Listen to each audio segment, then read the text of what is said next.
Assalamualaikum warahmatullahi. Bismillahirrahmanirrahim. Alhamdulillahirabbil alamin. Nahmaduhu wa nasta'inuhu wa nastaghfiruh. Wa na'udzu billahi min shururi anfusina wa sayyiati a'malina. May yahdihillahu fala mudilla lahu wa may yudlilhu fala hadiya lahu. Asyhadu an la ilaha illallah wa asyhadu anna Muhammadan abduhu wa rasuluh. Allahumma salli ala Muhammad wa ala ali Muhammad kama sallaita ala Ibrahim wa ala ali Ibrahim wa barik ala Muhammad wa ala ali Muhammad kama barakta ala Ibrahim wa ala ali Ibrahim fil alamin innaka Hamidum Majid. Rabbi shrah li sadri wa yassir li amri wahlul 'uqdatam min lisani yafqahu qawli, amma ba'd. Alhamdulillah, kita bersyukur kepada Allah sebab kita berkumpul lagi. InsyaAllah hari ini menyambung kelas pengajian kita berkenaan dengan ringkasan Sahih Muslim, di mana kita kali terakhir kita jumpa, kita dah masuk pada bahagian berkenaan kelebihan-kelebihan ayat Al-Quran dan kelebihan Al-Quran dan surah Al-Quran. Jadi kita last kali ambil berkenaan dengan kelebihan suratul Al-Baqarah dan Al-Imran. Al-Baqarah dan Al-Imran. Kita mulakan itu, kita kata bab-bab kelebihan Quran dan apa yang berkaitan dengannya. So kita ada bincang tu berkenaan dengan sentiasa menjaga Quran, mencela, melupakan ataupun melalaikan tentang Al-Quran sampai terlupa. Kemudian kita bincang berkenaan dengan pengelukan suara dan bacaan, dan juga mengalunkan suara tersebut dalam tekak dalam mulut kita. Kemudian kita ambil berkenaan kelebihan surah Al-Baqarah Al-Imran, Al-Baqarah Al-Imran. Dan hari ini kita masuk insya-Allah kepada bab berkenaan dengan baru bab fadl yang ke-113. Baik.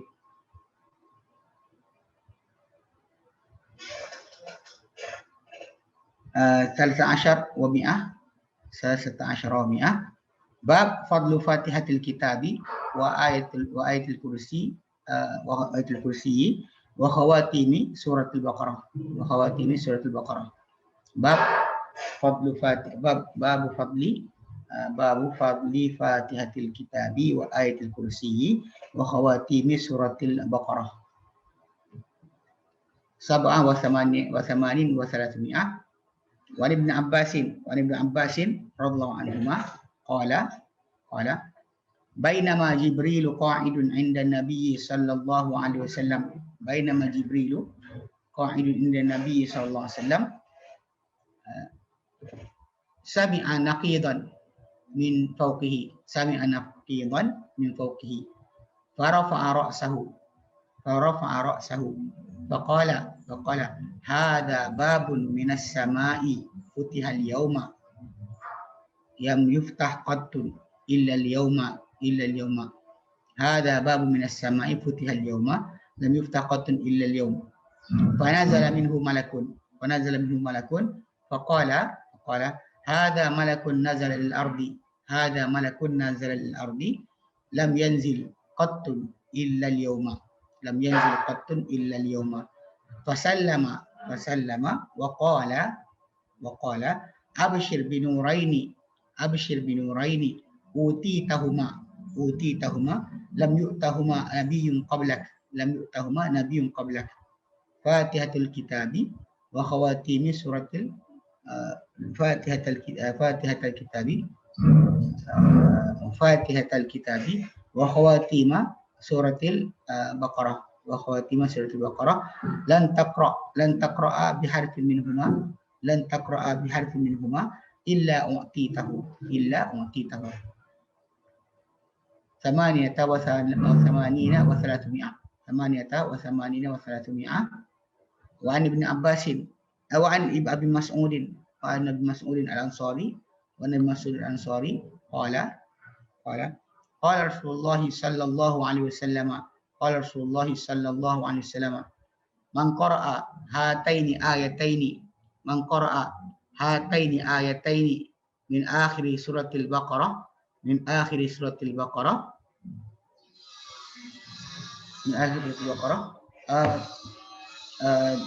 fi lailatin kafatahu tis'a wa thamanin wa thalathmi'atin wa an Ubay bin Ka'ab Ubay bin Ka'ab. Ubay wa an Abi Ka'ab, wa an Abi Ka'ab. Biasa Ubay bin Ka'ab, wa an Abi Ka'ab. Wa an Abi Ka'ab qala, wa an Abi Ka'ab qala Rasulullah sallallahu alaihi wasallam. Qala Rasulullah sallallahu alaihi wasallam, ya Aba Mundir, ya Aba Mundir. Lahwah. Ubay bin Ka'ab. Nah, Ubay bin Ka'ab.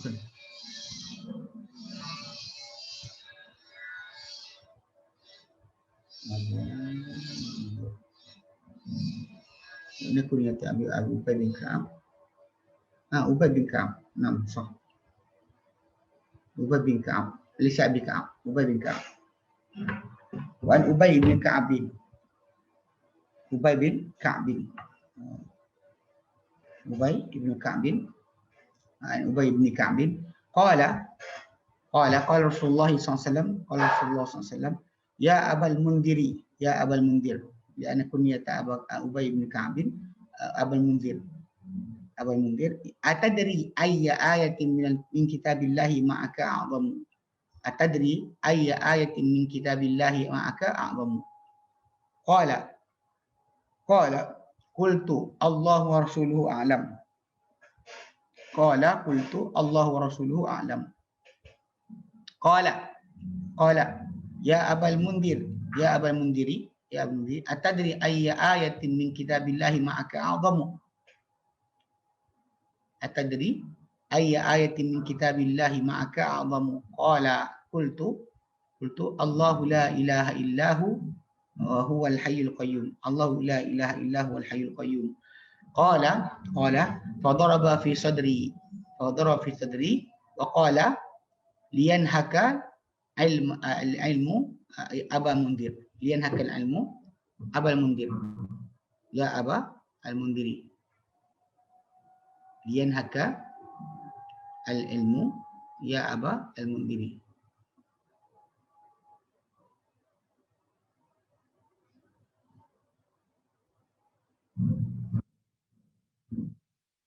Liyanhaka al-ilmu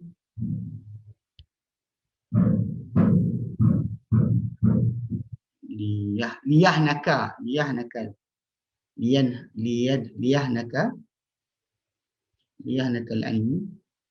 Abul Mundir.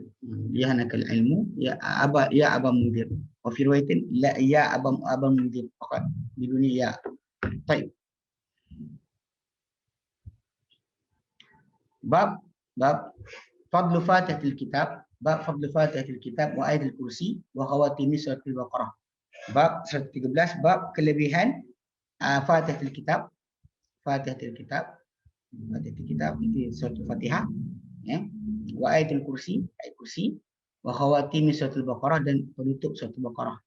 Kelebihan Fatihatil Kitab, ayat kursi, dan penutup suratul Baqarah. Okey. Dia Fatihatul Kitab kita pernah sebutkan dulu. Mungkin lama dah kita nyatakan bahawa dia ada nama-nama yang sahih yang diberikan oleh Nabi SAW sendiri.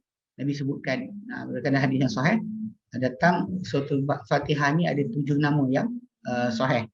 Itu Fatihatul Kitab, Al-Fatihah atau Fatihatul Kitab, atau Ummul Kitab, Ummul Quran, dan Sab'un Masani, kemudian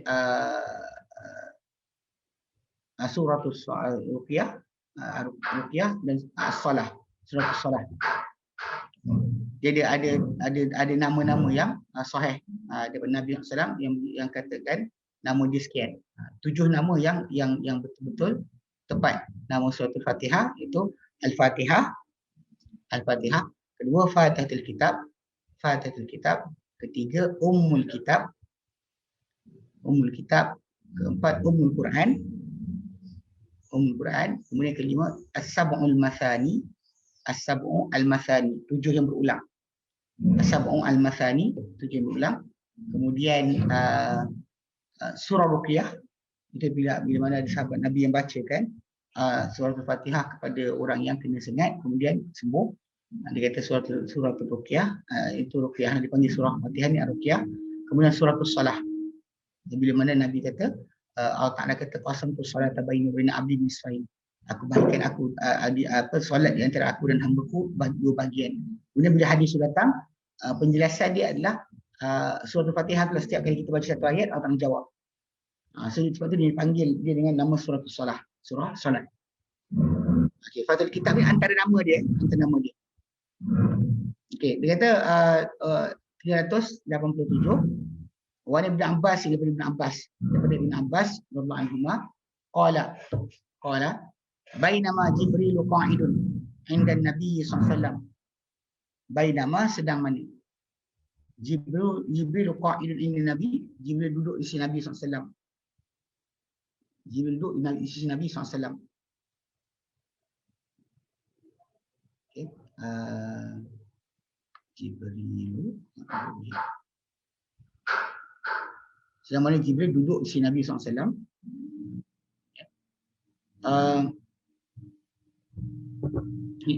Kita sami'a naqidan min fawqihi. Dia dengar bunyi naqid. Naqid ni bunyi apa? Bunyi pintu dibuka. Bunyi kerikan pintu dibuka. Min fawqihi, di atas dia. Maka farafa'a ra'sahu. Maka dia Jibril angkat kepala dia itu ke langit lah, pandang ke langit. Faqala, maka dia kata hadza babun minas sama. Ini satu pintu daripada langit. Dia kata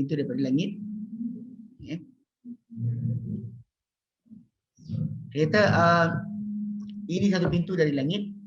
Futihal yauma, dibuka pada hari ini. Lam yuftah qattun illa al-yauma, tak dibuka sama sekali kecuali pada hari ini. Malaikat pada hari ini. Sebelum tak pernah buka pun. Okey. Fanazala minhul malakun, maka turun daripada satu malaikat. Faqala, maka malaikat itu kata, maka berkata Jibril, dia kata hadza malakun nazala ila al-ardi. Ini satu malaikat yang turun ke bumi. Lam yanzil qattun illa al-yauma. Tak pernah diturun sama sekali kecuali hari ini. Mana tak pernah malaikat itu turun ke bumi kecuali pada hari berkenaan. Fasallama, lalu dia beri salam, wa qala, dan dia berkata, abshir bi nuraini. Dan dia, malaikat itu berkata, bergembiralah, itu Nabi SAW, bergembiralah dengan dua cahaya. Uti tahuma, diberikan engkau akan kedua-duanya. Lam yu'tahuma nabiyyun qablak, tak diberikan kedua-duanya seorang nabi pun sebelum kau. Tak berikan dua cahaya ni kepada mana nabi sebelum kau. Mana-mana nabi sebelum kau, tak pernah diberikan kedua-duanya seorang nabi sebelum kau. Itu dia kata Fatihatul Kitab wa khatimah suratil Baqarah. Fatihatul Kitab, pembuka kitab, dan juga penutup suratul Baqarah. Lam taqra'a bi harfin minhuma. Tidak kau baca dengan satu huruf pun daripada kedua-duanya, illa uti tahu, kau diberikan akannya. Okey, hadis ni dia ada tajuk lah. Okey. Kita tahu bahawa Ibn Abbas radhiyallahu anhu, dia ini pernah kita terangkan bila masuk kisah hadis yang pertama permulaan wahyu, bila Aisyah ceritakan tentang permulaan wahyu, sedangkan Aisyah radhiyallahu anha tidak tinggal dengan Nabi ketika waktu itu. Maka kita tahu bahawa sumber utama dia mesti daripada Nabi SAW ataupun orang yang rapat dengan Nabi yang ceritakan apa berlaku sebelum daripada Aisyah kahwin dengan Nabi, mana dia tinggal dengan Nabi. Dan kisah turun wahyu tu, ketika itu isteri Nabi salah satunya adalah Khadijah binti Khuwailid. Tak ada isteri lain. Tidak ada isteri lain. Maka dengan sebab itu tak timbullah kita kata masalah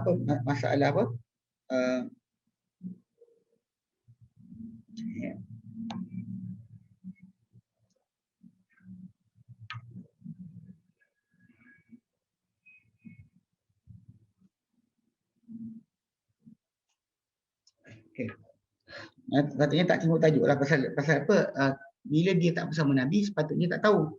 Tapi dalam kisah ni macam juga kita tahu suratul Baqarah contohnya kan. Dia turun suratul Baqarah ni di Madinah. Sebab Nabi surah pertama turun di Madinah adalah surah Al-Baqarah. Jadi kalau bila mana apa Nabi SAW, kita kata apa?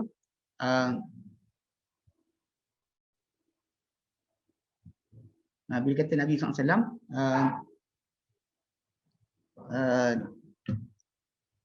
dapat peristiwa ni, pastinya, mesti kita sebut pastinya Ibn Abbas tak ada lagi, sebab Ibn Abbas yang tinggal dengan Nabi tahun ke-7 Hijrah. Tahun ke-7 Hijrah. So kita kalau hadis-hadis macam ni, kita terus tahu bahawa kisah ni mesti berlaku, memang berlaku sebelum daripada sahabat tu datang dengan Nabi. Macam Aisyah, sebelum daripada Nabi dikahwini Nabi SAW, Nabi kisah ni ketika Nabi masih lagi dengan Khadijah. Khadijah masih hidup. Tapi bila Aisyah ceritakan, kita tahu mesti dapat daripada Nabi ataupun daripada orang dekat dengan Nabi SAW. Dia percaya. Jadi sebab tu dia boleh ceritakan balik.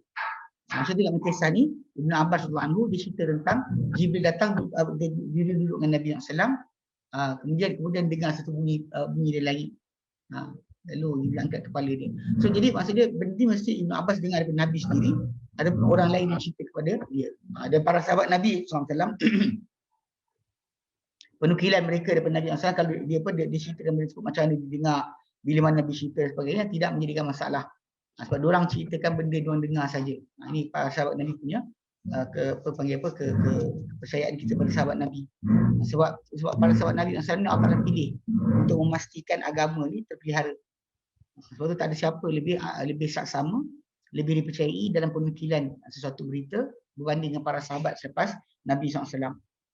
Sebab tu bila Abbas kata dia kata kisah ni memang argument akan timbul kalau orang nak persoalkan macam mana Abbas dengar. Kan dia tak hidup dengan Nabi. Tapi macam mana dia boleh tahu? So kat sini yang kita terangkan bahawa apa yang Ibn Abbas ceritakan, kita tak pernah nafikan. Dia tengok apa ni, dia cerita apa cerita. Dan macam ni pasti sumber Nabi sendiri SAW ataupun orang dekat dengan Nabi yang ceritakan balik apa Nabi ceritakan. Sebab benda ni kita kata, nak pasal ketika Nabi duduk dengan Jibril AS, kebiasaannya memang biasa kalau dia tak menyerupa kepada manusia, orang yang lain takkan lihat, takkan nampak Jibril. Jibril akan duduk dengan Nabi dan tak ada siapa nampak kecuali Nabi SAW saja. Kecuali Jibril rupakan diri sebagai seorang manusia, lalu baru orang nampak. Okey. Kemudian bunyi kerikan daripada pintu daripada atas kepala Okey, maksud dia langit ni ada banyak pintu. Satu pasal pintu ni dibuka dan Jibril kata pintu tak pernah buka sebelum ni. Dan kita tahu bahawa Nabi SAW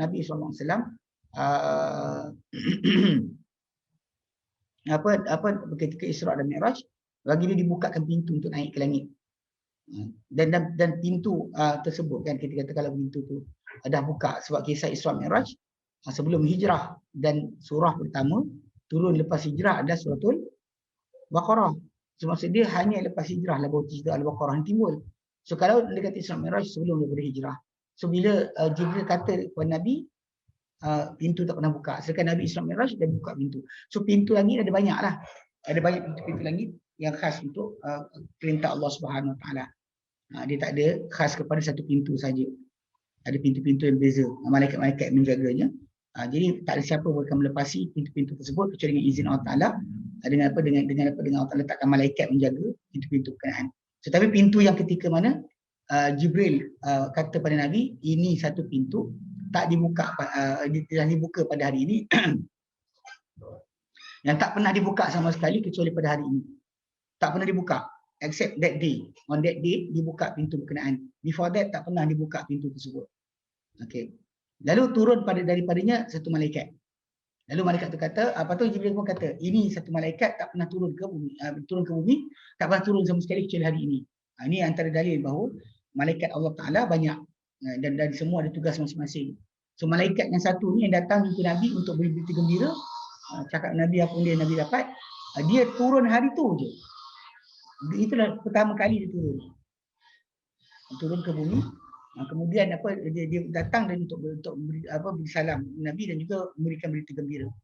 Fasal lama dia beri salam dan dia pun kata pada Nabi SAW, absyir, bergembira engkau binuraini dengan dua cahaya. Bergembira kau dengan dua cahaya.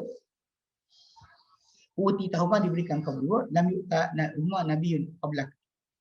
Tak diberikan seorang nabi pun sebelum kau. Fatihatul kitab dan khawatim surah Al-Baqarah, penutup kitab, pembuka kitab dan juga khawatim surah Al-Baqarah dan juga penutup surah Al-Baqarah. Okay. Fatihatul kitab ni gelaran yang diberikan oleh Nabi sendiri, dan malaikat itu pun bagi nama yang sama, sebab dia adalah surah yang Nabi baca mula-mula dalam solat. Dan yang ketika mana turun Quran, betul Quran mula turun dengan surah Al-Alaq. Tapi apabila pembacaan Quran itu semula kepada para sahabat Nabi SAW, dan ketika solat Nabi akan mulakan dengan membaca Al-Fatihah. Itu suratul Al-Fatihah atau Al-Fatihah.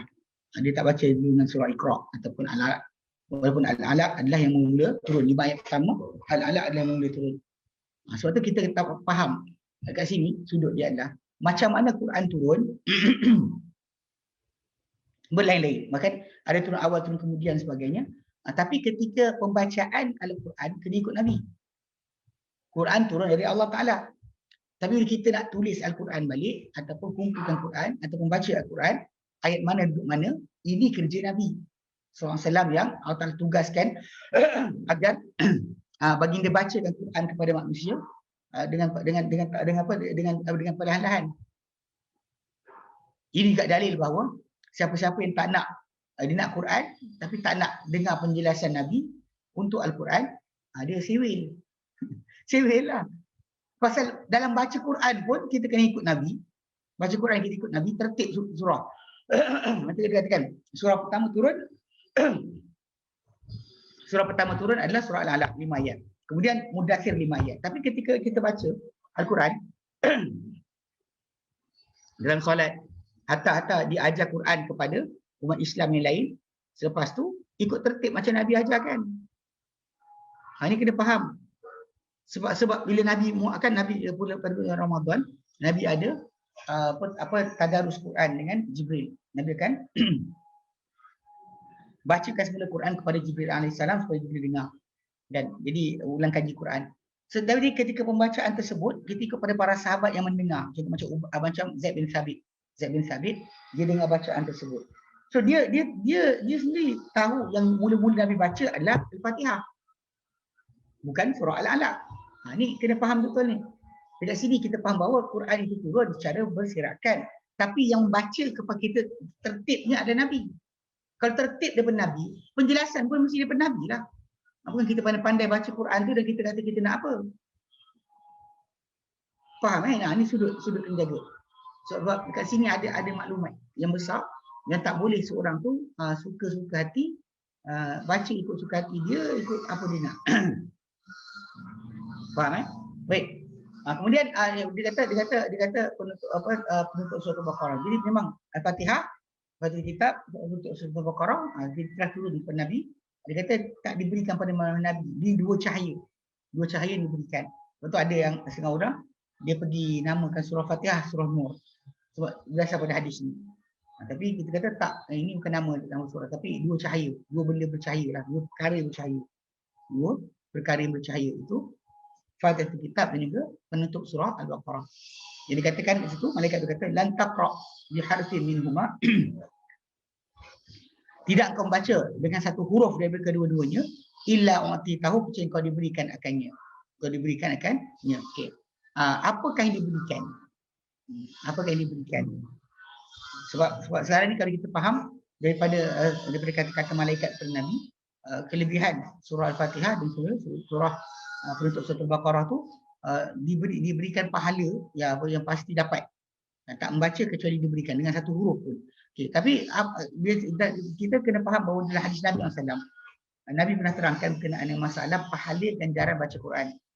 Baca Al-Quran, bahawa setiap huruf, kita katakan ada ayat, ada kelebihan ayat, ada kelebihan surah, ada kelebihan ayat, ada kelebihan huruf.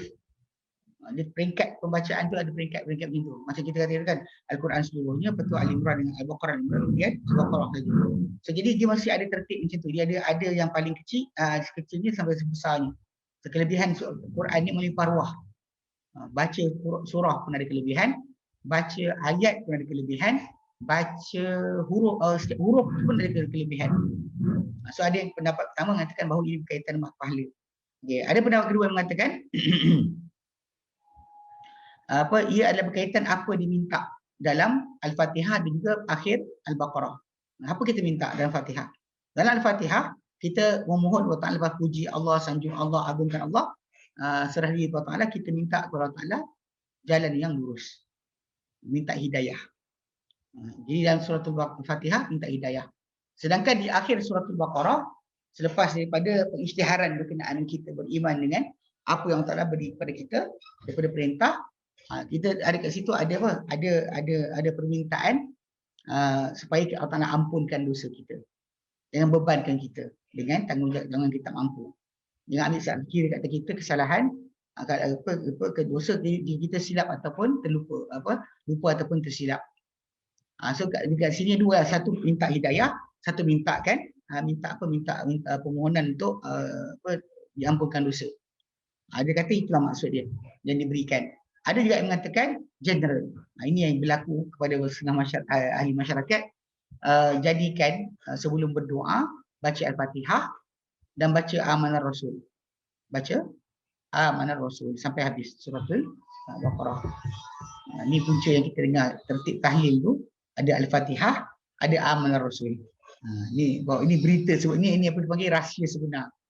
Sedangkan kefahaman dia bukan sedemikian. Sebab Nabi SAW tidak membuka doa baginda dengan Al-Fatihah. Nabi SAW juga tidak membuka doa baginda dengan akhir suratul Baqarah. Nabi tak pernah buka. Never ever Nabi open dia punya doa. Para sahabat pun sama, tak pernah open dia punya doa dengan dua cahaya berkenaan. Diberikan Fatihah dan juga untuk suratul Baqarah. Ini kita kata beradab dengan sunnah Nabi SAW. Bila Nabi tak tunjuk itu kefahamannya, jangan kita faham macam tu. Yang saya katakan tiga kan, sampai faham diberikan tu adalah kelebihan kerana apa? Kelebihan kerana membaca dua ayat itu dua cahaya berkenaan, dapat pahala huruf-huruf yang dibaca, ataupun kedua dia berkaitan dengan apa diminta dalam surah tersebut, itu hidayah dan keampunan, ataupun yang ketiga yang dikatakan bahawa dapat apa saja hajat yang dikehendaki. Nanti ada surah Al-Fatihah ada lagi kita baca. Bila dikatakan surah solat kan. Aku bagikan solat di antara aku dan hamba-Ku dua bahagian. Jadi bila hamba tu baca alhamdulillah alamin, aku jawab hamidani abdi. So ada yang faham bila hujung hadis tu dia kata apa? Hadza li abdi wa li abdi mas'al, ini untuk hamba-Ku dan untuk hamba-Ku apa yang dia minta. So ada juga faham macam tu. Mana soalannya apa kita minta suka hati kita. Lepas tu sebab tu yang kenapa sebahagian umat Islam kita ni menjadikan Al-Fatihah ni pembuka sebelum pembacaan doa. Doa baca Fatihah, Al-Fatihah macam tu. Punca dia sebab salah faham tentang dalil. Dia kita kata bukan niat jahat lah, tapi salah faham dalil. Sebab kalau kita balik pada asal konteks, kalau kita faham macam tu, mesti ada dari kita petunjuk Nabi untuk menjadikan itu sebagai amalan. Mesti ada petunjuk dari Nabi, tunjuk pada kita ini amalan kamu. Kamu patut buat macam ni dengan surah ini atau ayat ini. Tapi bila tak ada dari Nabi SAW sebarang petunjuk sedemikian, maka tak sepatutnya kita beramal dengan cara tersebut. Perbuatan kita bila kita buat sedemikian, kita mandailah, memandai-mandai. Sebab Nabi tak faham macam tu, sahabat tak faham macam tu, Imam Syafi'i tak faham macam tu. So kita buat macam tu sebab apa? Ini masalah dia. Bila kita kata Quran ni berkat, kita ada kata Fatihah saja. Tapi ini ada buka dalam solat. Tak boleh samakan solat dengan berdoa. Sebab Nabi berdoa kadang-kadang doa puji Allah Ta'ala, dia tu betul berdoa. Kalau kita kata memuji Allah Ta'ala sebelum berdoa, ya, ada petunjuk Nabi SAW. Puji Allah Ta'ala. Tapi pujian tadi mesti surah Al-Fatihah. Tak ada. Betul, orang Melayu kita banyak yang nak buka majlis Al-Fatihah kan. Itu semua tu adalah bukan daripada ajaran Nabi SAW. Sebab ni kita kata hadis itu mungkin diorang cuba faham sedemikian. Tapi maksud hadis tu bukan begitu. Kita mungkin cubalah, kita try untuk fahami dalil tadi macam tu. Tapi kita kena ingat kefahaman kita tadi, kita kena bandingkan dengan kefahaman para sahabat, bahkan daripada petunjuk Nabi sendiri. Lebih sebelum tu petunjuk Nabi, lepas tu kefahaman para sahabat. Apa Nabi tunjukkan? So kalau kata Nabi sebut satu benda tu bagus sebagainya, Nabi akan buat. Nabi tunjukkan macam mana beramal dengan apa yang Nabi kata ada kelebihan tadi. Macam ujung nanti kita akan baca tentang ayatul kursi kan. Mana Nabi sebut tentang dia adalah ayat paling agung dalam Quran. Ayat paling agung dalam Al-Quran. Ditanya daripada Ubay mula cakap tahu, kemudian Ubay kata Allahu la ilaha illa huwal hayyul qayyum. Nabi pun kata memuji Ubay sebab dia tahu tentang perkara berkenaan. Mudah untuk engkau ilmu wahai Ubay. Cuma kita faham kat situ. Bila ayatul kursi itu ada kelebihan hebat, tapi pembacaan ni kat mana? Baca kat mana? Nak tidur kan? Pagi dan petang, lepas solat. So kita ada tertib di mana Nabi letakkan di mana patut dibaca. Di mana patut dibaca. Ini kena jaga. Banyak orang kadang-kadang salah faham, ayatul kursi hebat tu baca pada sebuah tempat. Takkan maksud tanda baca kursi juga. Ayat tu hebat, agung, mulia dalam Quran, tetapi tidak dibaca untuk masuk tandas, atau untuk bersetubuh dengan isteri, atau untuk naik kenderaan, atau untuk masuk masjid. Tidak. Tak boleh. Itu sebab tu kita kena faham. Ayat itu ataupun surah itu ada kelebihan. Tapi bila kita nak apply amalan, so kita kena perhatikan dahulu pada petunjuk Nabi. Dan juga amalan para sahabat. Betul. Banyak orang salah faham kat sini lah yang menyebabkan berlakunya bid'ah-bid'ah dalam amalan. Baca ni lah, baca itulah. Baru ni ada dengar ada orang soal saya. Dia kata ada ustazah ajar untuk baca 40 kali ya apa ya apa dia. Jadi Allah Ta'ala dengan tak masuk asal musnah pun nama tu. Ya barik. Mungkin disebut bari kot. Al-bari'u ada. Al-bari'u tak ada. Kalau bari'u dia ambil pasal nak mempercepatkan urusan. Kalau saya takut dia masukkan dengan barakah, itu kilat. Lepas tu dia sebut ya barik kan, ada qaf. Kata ejaan dia bara, ejaan dia dalam Urdu B-A-R-I-Q. Barik. Mana tak ada nama barik? Barik kan, itu kata-kata sebut salah. Tapi Ustaz kata amalkan 40 kali nanti akan senang segala urusan. Ni sesat begini. Mandai-mandai. Bukan setakat silap dia, reka pula kan nama baru bagi Allah Subhanahu Wa Taala. Tidak ada nama berkenaan untuk Allah Taala tapi dijadikan sebagai amalan. Ini masalah dia. Benda yang cara macam kita kata Allah Taala dia atas sebut Al-Quran kan. Walillahil asmaul husna fad'uhu biha. Milik Allah nama-nama yang terbaik, maka doalah dia dengannya. Serulah dia dengannya. So kita faham seru maksudnya kita panggil Allah Ta'ala, kita berdoa dengan nama-nama tersebut. Itu maksud dia. Bukannya kita buat macam Ya Latif, Ya Latif, Ya Latif, Ya Latif, Ya Latif. Bukan macam tu. So Nabi tak pernah buat. Tak ada jumpa orang Ya Rahim, Ya Rahim, Ya Rahim, Ya Rahim. Mana ada macam tu? Nabi tak pernah tunjukkan macam tu. Itu sebab kenapa kalau sekiranya seorang tu dia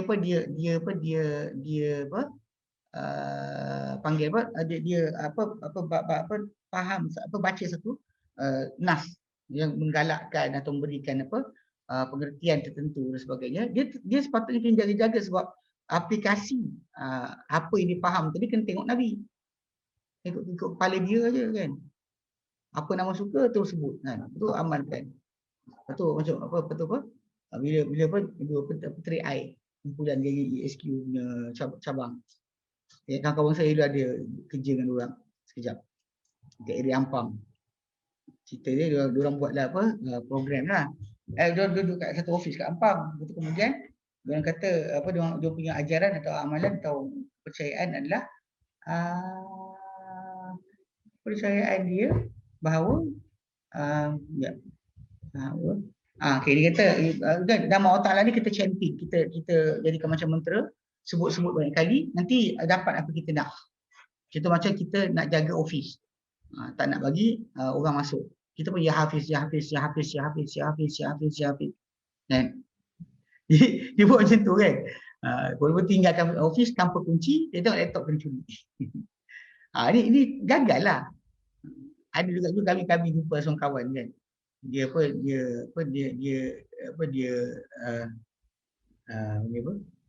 Yang Petronas cari gali, sibuk nak cari minyak kan kat Yaman. Kemudian jemputlah student ni kenduri. Makan, kita pergi makan je lah. Lepas tu tiba-tiba tak nak pergi makan tu, tak siapa, tak pergi cuit kawan seorang. Kita suruh buat doa selamat sebelum kita mulakan operasi sebagainya lah. So kawan ni pun entah macam mana dia pada pandai. Pasal nakkan kesejahteraan, keselamatan. So dia buat apa tau? Dia kata kalau kita ni insya-Allah kita sebelum kita mula doa kita ni kita puji Allah dengan nama ya salam. Salam. Jadi ramai-ramai lah ya salam. Saya ketika tu kan saya sampai, saya tengok dia buat tu. Lepas tu saya pandang muka dia, dan kawan-kawan saya kawan lain pandang muka saya. Lepas daripada majlis tu saya panggil dia. Yang tak dapat mana? Ya salam. Dan nak fikir sendiri tadi. Kita jadi macam apa hal kan? Boleh jadi ya salam. Ramai-ramai dah pun dekat semua confused ketika tu. Semua je confused. Macam apa ni kan? Petronas tunduk ya salam kan. Kita yang pelajar ni kata pahal kawan kita buat macam ni kan. Ni masalah rekaan lah. Betul nama Allah Ta'ala dalam Quran. Allah suruh kita seru dia dengan nama tersebut. Tapi bukan macam tu cara dia. Sebab tu panduan Nabi kan, amalan para sahabat, tunjuk ajar Nabi dan amalan para sahabat dijadikan guideline untuk kita faham mana satu cara untuk kita beramal. Ni kena perhatikan balik. Okey. Kemudian 388 Wan Abi Mas'udin, daripada Abi Mas'ud Al-Ansari, beliau berkata qala Rasulullah sallallahu alaihi wasallam, dalam sabda Rasulullah sallallahu alaihi wasallam, man qara'a hataini ayataini min akhir suratil Baqarah fi lailatin kafatahu. Man qara'a, barang siapa membaca hataini ayatain, dua ayat ini. Itu dua ayat ni pada akhir surah Al-Baqarah. Pada akhir surah Al-Baqarah, kafatahu, ia memadai untuknya. Ini memadai. Apa yang dipadakan, apa yang dimaksudkan berpada cukup. Okay. Dia mencukupi untuknya, memadai untuknya. Okey, dia kalau kita lihat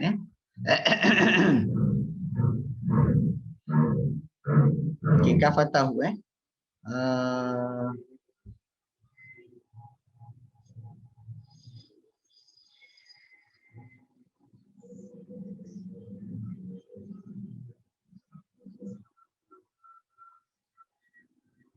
dia kata kafatahu, dia tak boleh. Yang dimaksudkan tu amanah Rasul lah.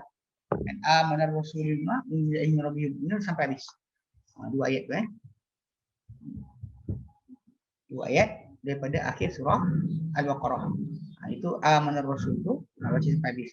Jadi dia kata dekat sini kafatahu. Okay, kafatahu maksud dia mencukupi daripada dia pembacaan Al-Quran.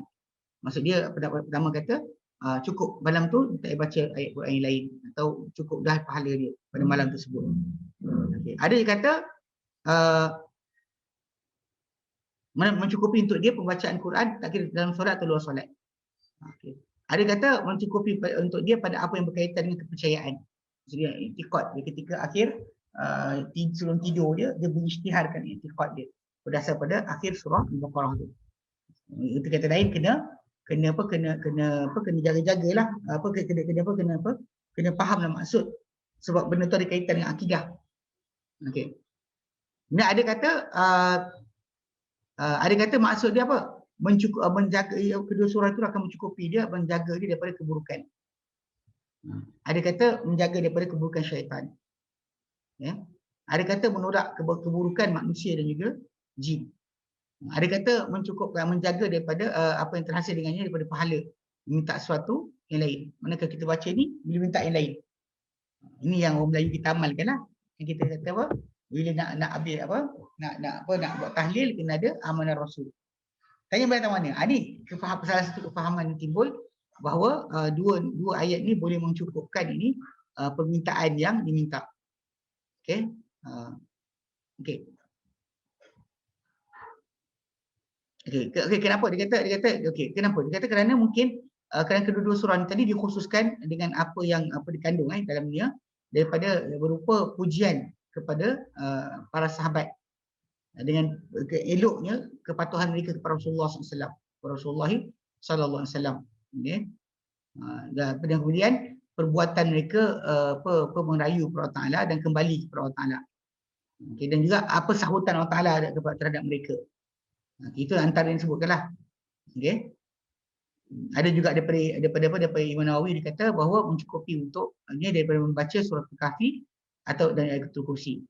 Ini ada yang katalah, namun begitu tak nukilkan itu daripada Nawawi, tapi dikatakan nas dia dikatakan maksudnya Imam Nawawi bukan cakap itu pendapat dia, tapi dikatakan apa dia kata maksud dia okey, dia ada kata dikatakan cukup untuk dia daripada bangun dan qiyamul lail. Okey, ada kata daripada syaitan, ada kata daripada bahaya-bahaya. Okey, ada kata boleh katakan semua. Yang ini akhir katalah. Akhir kata. Tapi pasal apa? Pasal apa? Pasal kita kata ini kelebihan. Dan memang antara macam zaman kita sekarang ni, kita boleh ada buat terbitkan buku panduan untuk Muslim ketika pandemik. Saya ada share sikit tu. Dalam buku tersebut kita susun, antara susunan kita adalah antara preventive measures, antara langkah-langkah pencegahan daripada bentuk doa-doa dan juga bacaan daripada dalam Islam adalah membaca 2 ayat daripada akhir surah Al-Baqarah. Kerana ia termasuk di antara macam maksud dipahami tadi, dia boleh menjaga kita, menjadi penjaga kita, pemelihara kita, penyebab kita dicukupkan keperluan. Itu maksud dia. Jadi kalau ketika mana kita kena musibah dan sebagainya, macam penyakit ni tersebar dan sebagainya, jadi kita kata ini adalah di antara cara kita dapatkan protection daripada Allah Subhanahu Wa Taala. Ini kita effort yang kita buat. Tak payah buat bukan lah kata Al-Fatihah ke, tak ada. Tapi baca tu je. Ini antara baca, sebab Nabi sendiri nyatakan pembacaan 2 surah tersebut memadakan atau mencukupkan untuk orang tersebut. Daripada apa tu masalah? Yang kita kata ada khilaf. So bagi kita yang mendengar Nabi punya saranan macam ni, kita patut buat dan laksanakan, sebab kita nak macam-macam daripada kebaikan.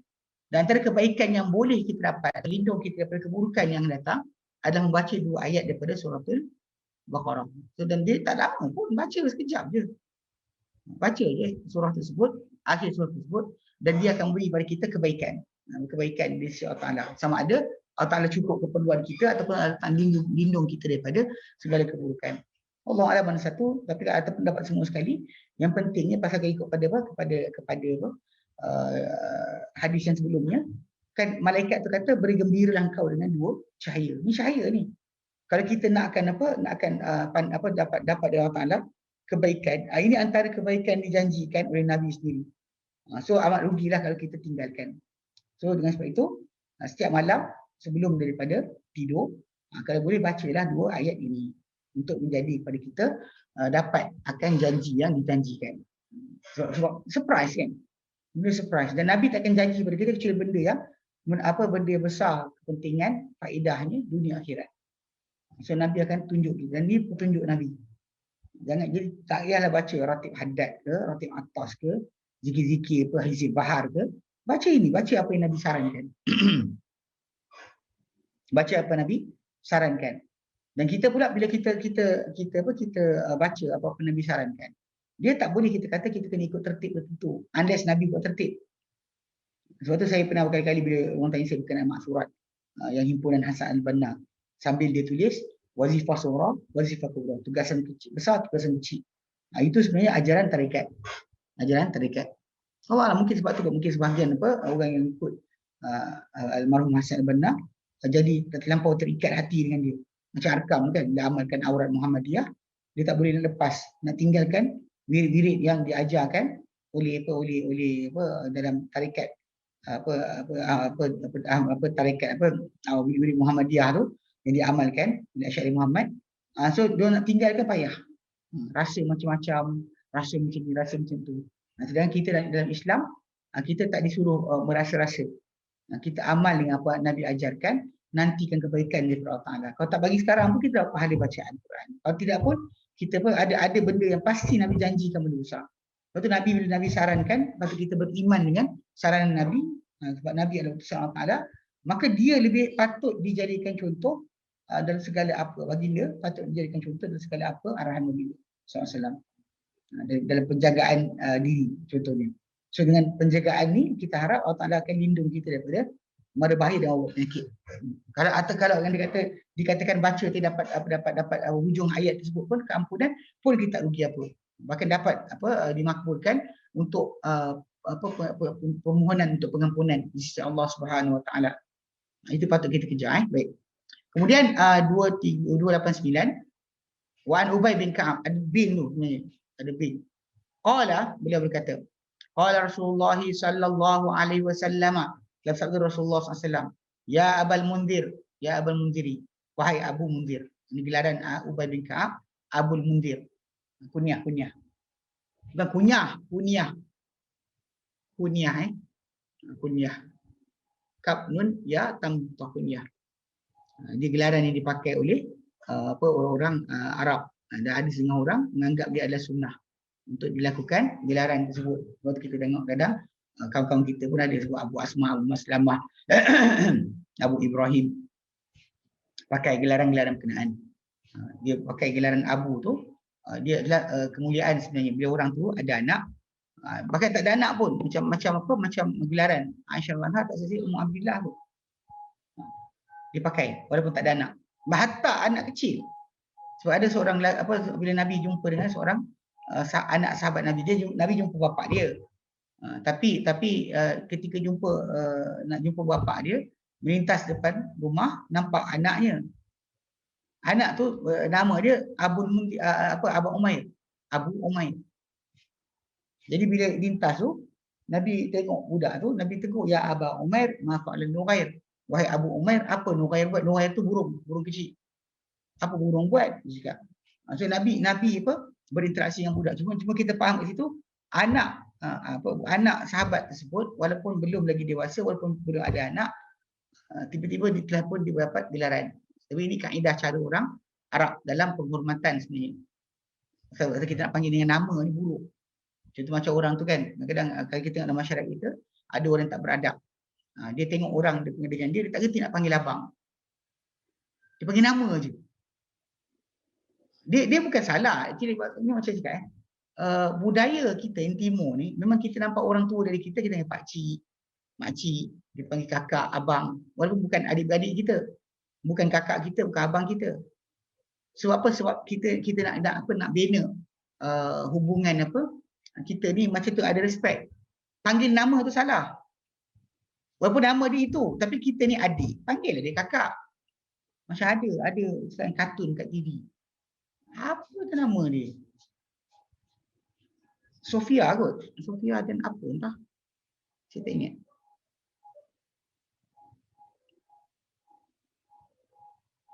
Iman dan Sofia ke? Dan Sofia.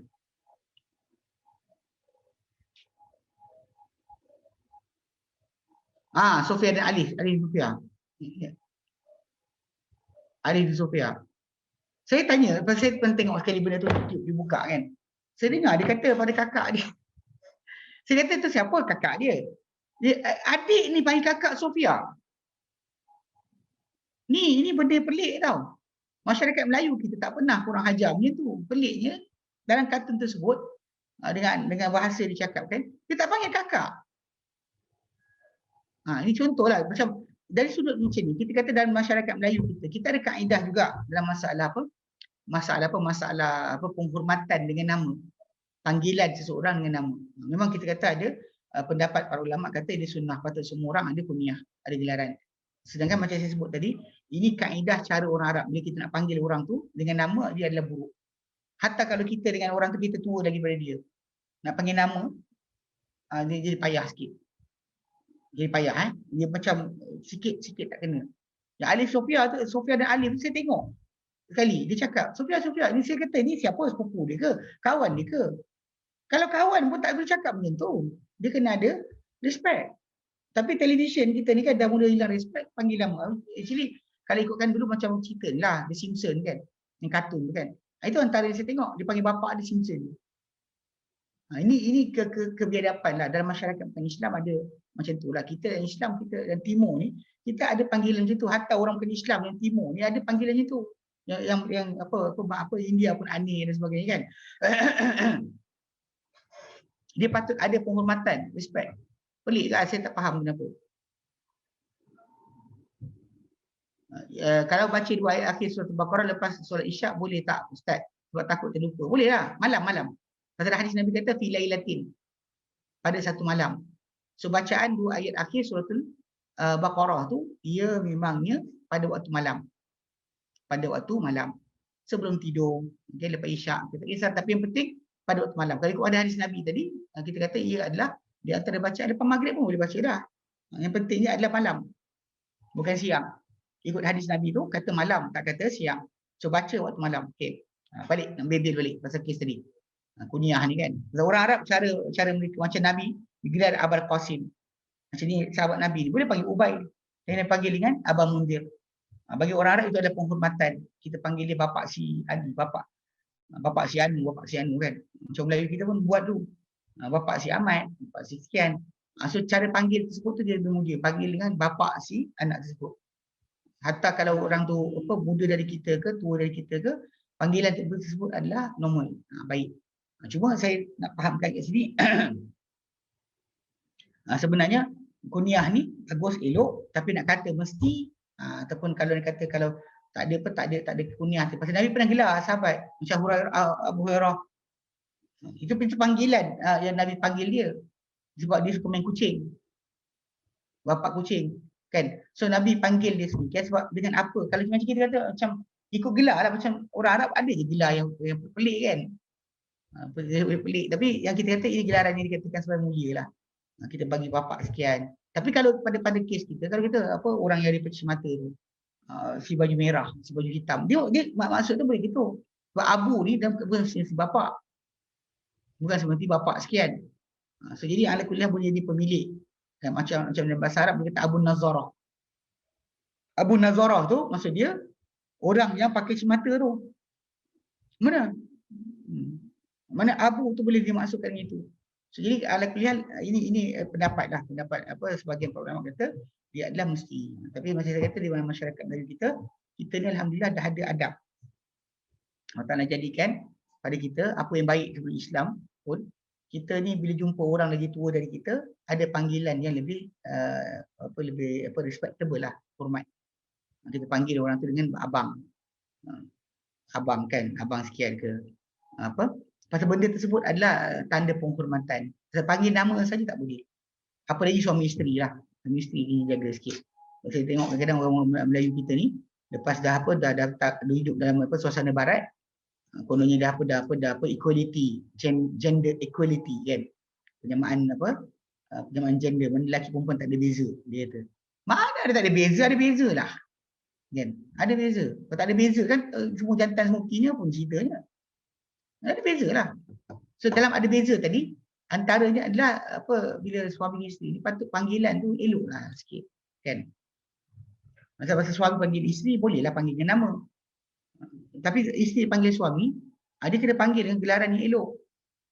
Bukan panggil dengan panggilan panggilan nama, sebutan nama kan.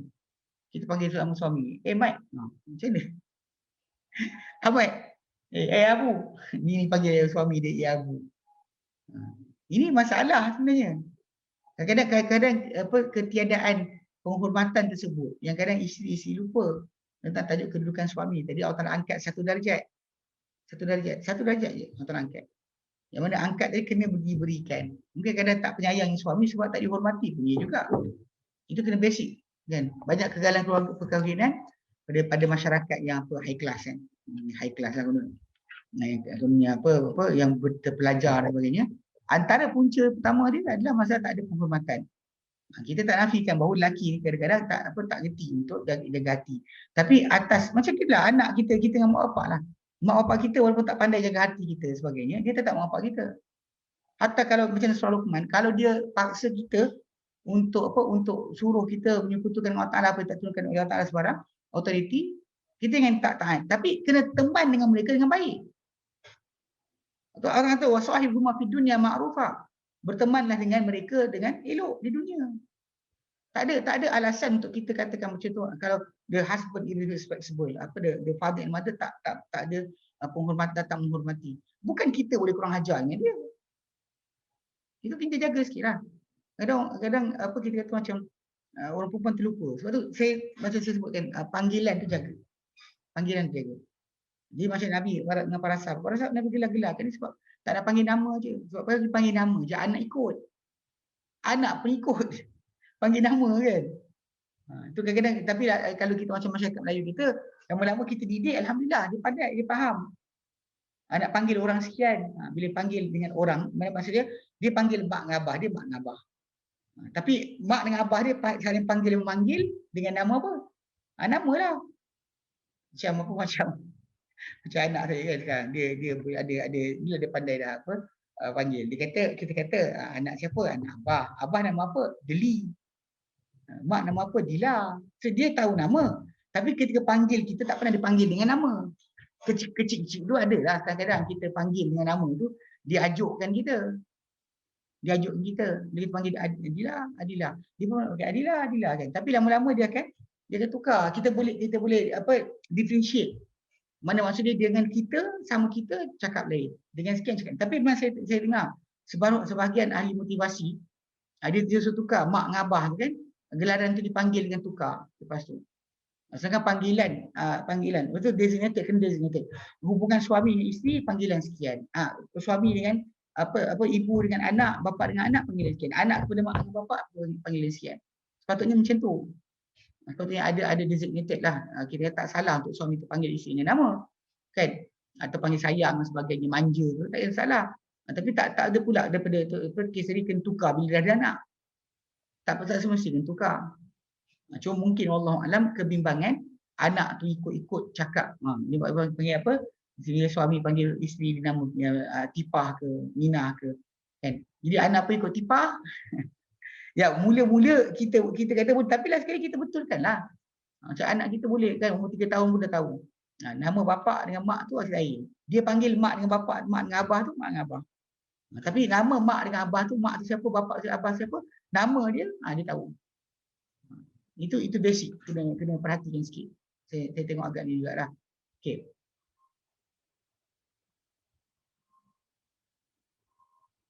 Boleh. Kalau isteri panggil suami dia, elok. Boleh. Kuniah lah.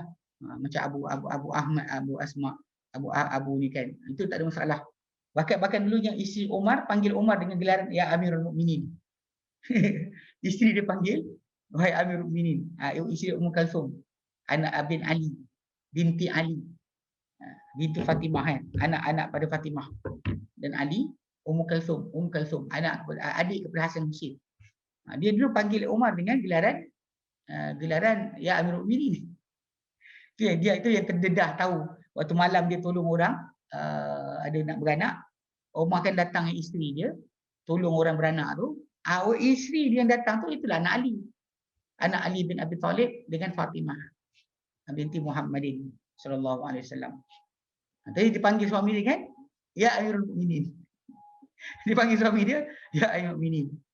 Macam Masjid Agung dah panggil Agung tuanku ataupun sultan kan dia panggil apa. Jadi basically gelaran tu penting lah. Nak panggil nama tu agak ni sikit lah. Saya agak terkilan kalau tengok isteri panggil suami nama. Itu agak pelik sikit. Dan macam adik-beradik panggil nama. Tak tahu Allah alam. Saya dan family saya memang kami tak ada tajuk tu. Pada kami yang bawah lah. Pada abang-abang kami yang memula dulu ya timbul. Dia panggil kakak dia dengan nama tu. Kecuali yang nombor 1 sekali, nombor 1, nombor 2. Yalah. Nombor 1, nombor 2 dapatlah macam kakak yang sulung, dia panggil akak, yang tu Abang Zul. Yang nombor 3 start. Ada saya tengok abang saya nombor 6 tu, almarhum. Dia panggil kakak dia nombor 4, kakak dia nombor 5 dengan nama je. Ada saya tengok satu peringkat lah. Lepas tu lama-lama dah tua sikit saya tengok dia panggil tukar. Dia panggil dengan panggilan Kak Zia, Kak Aida. Jadi kadang-kadang benda tu, tapi kami yang bawah maksud saya yang kecil-kecil ni, kami didikan kami panggil kakak kami, abang kami semua dengan nama dan gelaran lah. Kak sekian. Kak dan abang. Itu terbaik.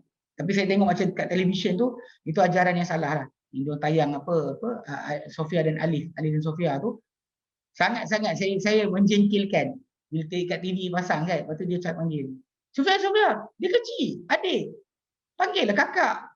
Apa tak senonoh. Kadang dia kata yang dekat Indonesia dia buat apa? Diorang buat cerita Nusa dan Rara. Dia cuma ambil Nusantara kot. Nusa abang, Rara adik kan. Jadi bila yang adik tu panggil abang dia Kang Nusa. Kang Nusa dia panggil Nusa dia. Kena ada lah designated lah sikit. Pada asal kes penggunaan kunyah ni sebenarnya untuk penghormatan. Dia kata atadri ayatin min kitabillahi ma'aka a'zamu. Engkau tahu tak manakah ayat daripada kitab Allah Taala lebih bersama-sama engkau lebih agung, lebih hebat. Qala berkata Ubay bin Ka'ab, qultu, aku pun cakap, Allah wa rasuluhu alam, Allah dan Rasulnya lebih mengetahui. Dia kata Allah dan Rasulnya lebih mengetahui. Lepas tu Nabi ulang lagi. Dia kata waqala, dia kata lagi, ya Abu Mundir, wahai Abu Mundir, atadri ayatin min kitabillahi ma'aka agung. Kau tahu tak mana ayat dari kitab Allah Taala yang bersama-sama engkau lebih agung, paling agung? Qala qultu, berkatalah Ubay, kali dia jawab, Allahu la ilaha illa huwal hayyul qayyum. Allah tiada ilah kecuali dia yang maha hidup, yang maha betul sama takdir. Ni mukadimah ayatul kursi, ayat 255 suratul Baqarah. 255 suratul Baqarah. Qala lalu Ubay kata, fadaraba fi sadri, lalu baginda pun tepuk dekat dada aku. Wa qala, dan Nabi kata, liyahnaka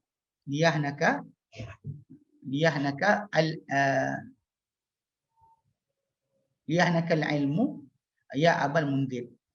Benar-benar mudah untuk engkau, pasti mudah untuk engkau ilmu wahai Abu Mundir. Wahai Abu Mundir, gelaran lah.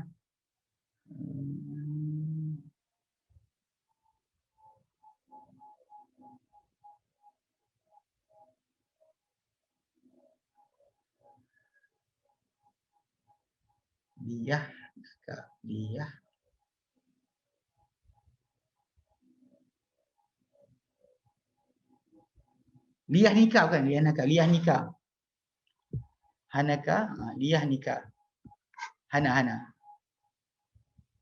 Dia daripada perkataan hana.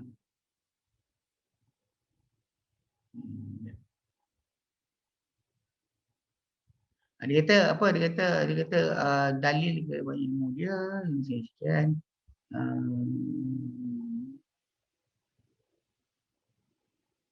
Mudah. Dia kata mudah untuk engkau ilmu wahai Abul Mundir. Mudah untuk engkau ilmu wahai Abul Mundir.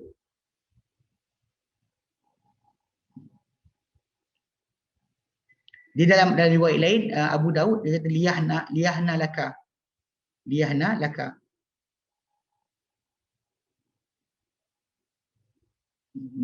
mudah ilmu untuk engkau wahai Abul Mundir.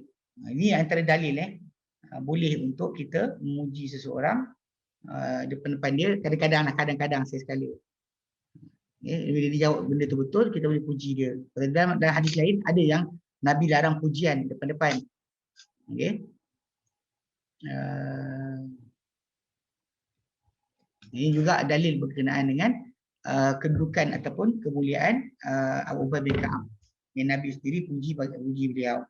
Tetapi macam kita sebutlah ayat kursi ini walaupun dia agung, tapi pembacaan ayat kursi di mana pada waktu apa dibacakan adalah bergantung dengan petunjuk Nabi SAW.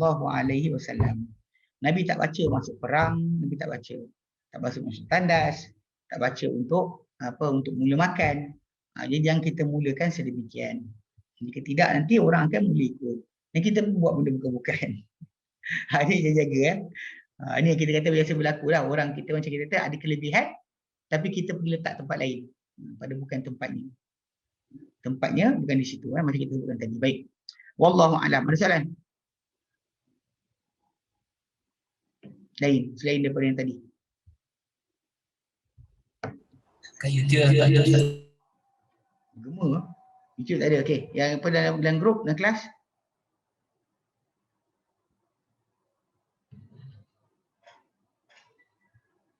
Tak ada. Tak ada.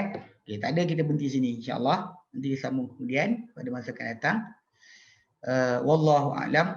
Wa sallallahu ala sayyidina Muhammad wa sallam. Alhamdulillahirabbil alamin. Assalamualaikum warahmatullahi wabarakatuh. Assalamualaikum warahmatullahi wabarakatuh.